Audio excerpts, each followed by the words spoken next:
Hey, what's up, guys? Today I want to talk to you really quickly about how you could be a 1099 dog groomer.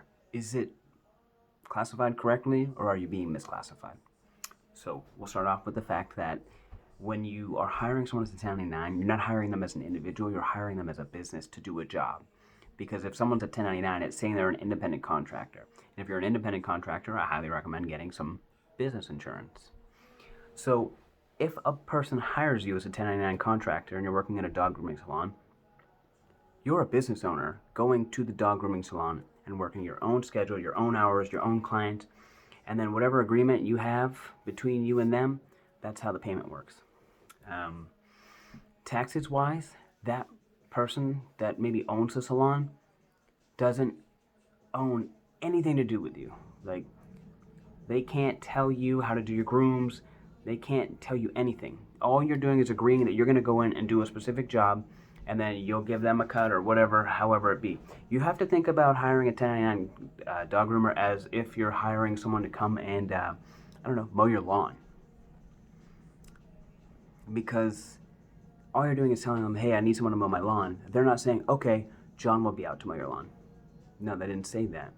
If you hire someone at 1099, you're hiring their business. So for instance, break this even further, if you hire someone as a 1099 dog groomer, that means that they are a business owner and they can send in any person they want to do their job.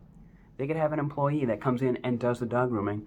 Then the agreement between you, the person working as a 1099, and the person who technically hired you is between you guys, and then you just pay your employee their cut or whatever. You could literally get hired as a 1099 dog groomer and just hire someone under you as an employee to go work the job, whatever the job is. That's why it doesn't make sense to hire someone as a 1099 dog groomer, because you're not hiring them as an individual.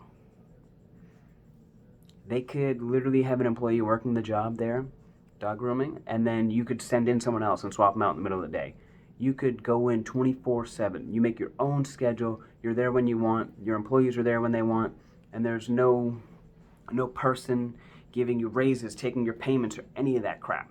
You're a business. Whatever business you're operating, you're going to do at that location or other locations. It doesn't matter to the person who owns that location, because they're hiring you as a business to simply do a job. So the only way that I could think of a 1099 dog groomer working would be if you're renting a booth. So kind of like a landlord.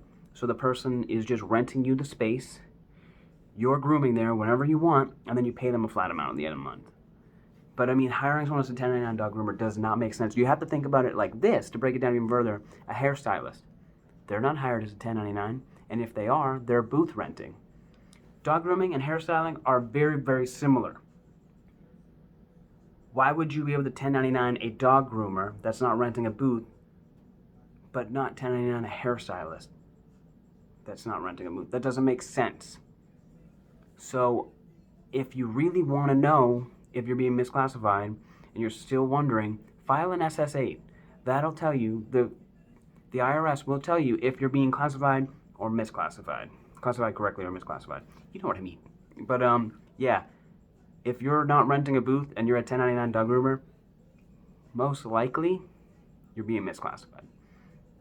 That's my point. I looked at it all weekend, looked it up, read a lot about it, and I couldn't seem to figure out why certain people think that they're doing it correctly. And my wife and I actually own a dog grooming business, so that's kind of like where how we fell into the fold. We were looking into it, looking to possibly hire someone and expand, but we want to do it the correct way.